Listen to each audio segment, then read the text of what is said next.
Assalamualaikum. Bagaimana kabarnya anak-anak hari ini? Semoga sehat-sehat selalu ya. Sebelum pembelajaran dimulai, marilah kita berdoa terlebih dahulu agar pembelajaran kali ini berjalan dengan lancar dan mendapat ilmu yang bermanfaat.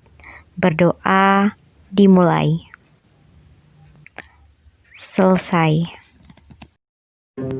Pastikan kalian sudah mempersiapkan buku tulis, ballpoint untuk mencatat materi yang penting.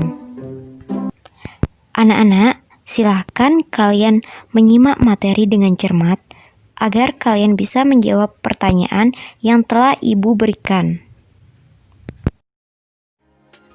Anak-anak, kali ini kita akan mempelajari materi mengenai korupsi. Apa itu korupsi?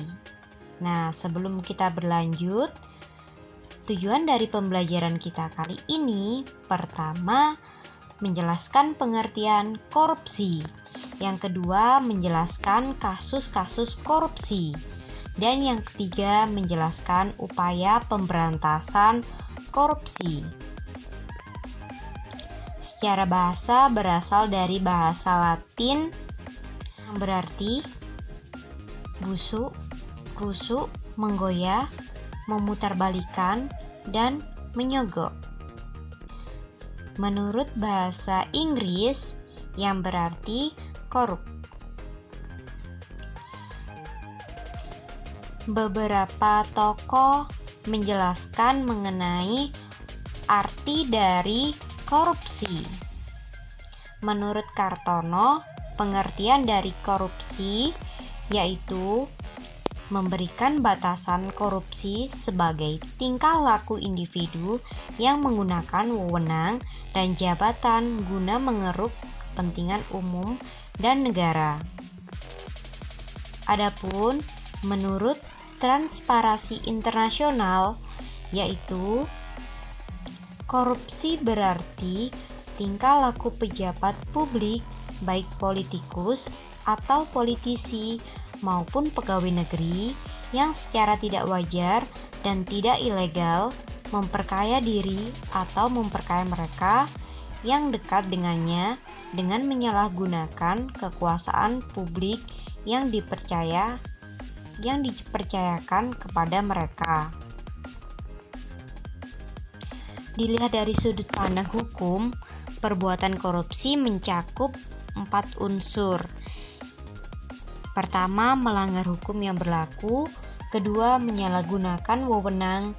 Ketiga, merugikan negara. Dan yang keempat, memperkaya diri sendiri atau orang lain dengan cara yang tidak sah.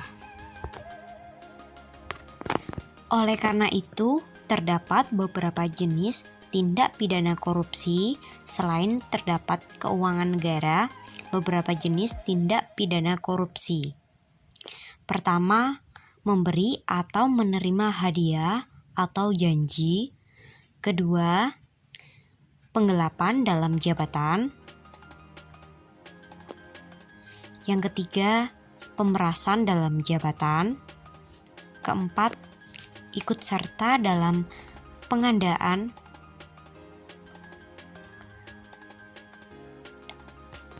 Lima, menerima gratifikasi.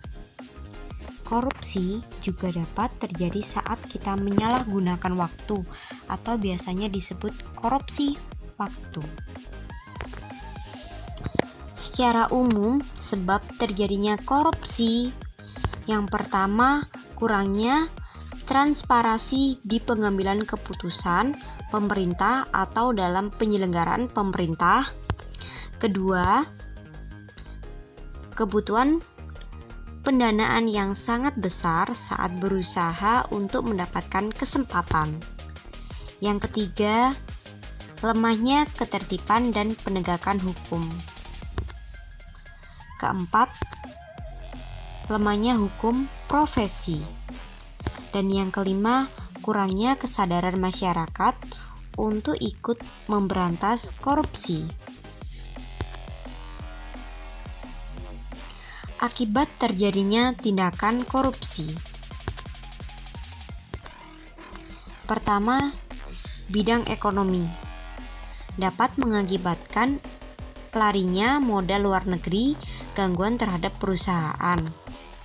Kedua, bidang politik dapat mengakibatkan pengambilan kekuasaan, hilangnya bantuan luar negeri, hilangnya wibawa pemerintah, serta ketidakstabilan politik. Ketiga, bidang sosial budaya dapat mengakibatkan revolusi sosial dan ketimpangan sosial. Dan yang keempat, bidang administrasi negara dapat mengakibatkan tidak efisiensi tata administrasi, hilangnya keahlian, hilangnya sumber negara, keterbatasan kebijakan pemerintah, serta adanya pengambilan tindakan kasus korupsi dan upaya pemberantasan di Indonesia. A. Penyelewengan amanat oleh seorang pejabat dalam kewenangan untuk memperkaya diri. B. Memberikan akses lebih kepada orang lain yang dengannya orang lain itu mendapat keuntungan pribadi dengan melibatkan uang negara. C. Memberi akses atas kemudahan kepada orang lain tanpa melibatkan keuangan negara, tetapi menyebabkan pejabat yang memberi akses mendapatkan keuntungan pribadi. Dan D. Memberikan akses kepada orang lain untuk melakukan bisnis di lingkungan pemerintah untuk memperlancar tugas pemerintah tanpa mengikuti prosedur yang benar. 3. Upaya pemberantasan korupsi. Upaya pemberantasan korupsi secara umum. Upaya pemberantasan korupsi di Indonesia. Upaya pemberantasan korupsi secara umum preventif. Upaya preventif adalah usaha mencegah korupsi yang diarahkan untuk meminimalkan penyebab dan peluang korupsi.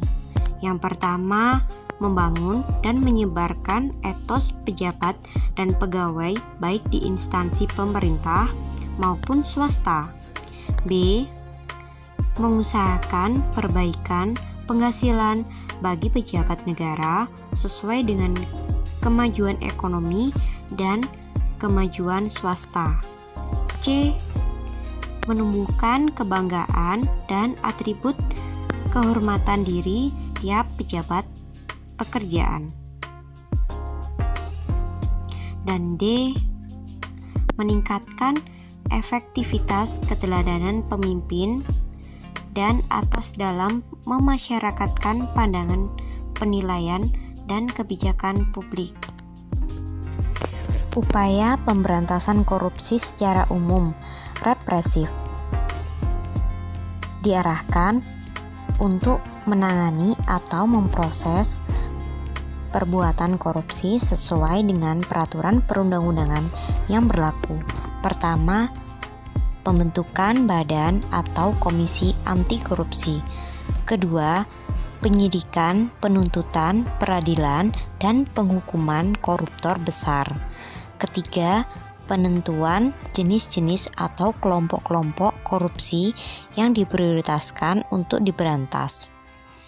Dan yang keempat, meneliti dan mengevaluasi proses penanganan perkara korupsi dalam sistem peradilan pidana secara terus-menerus. Upaya pemberantasan korupsi di Indonesia.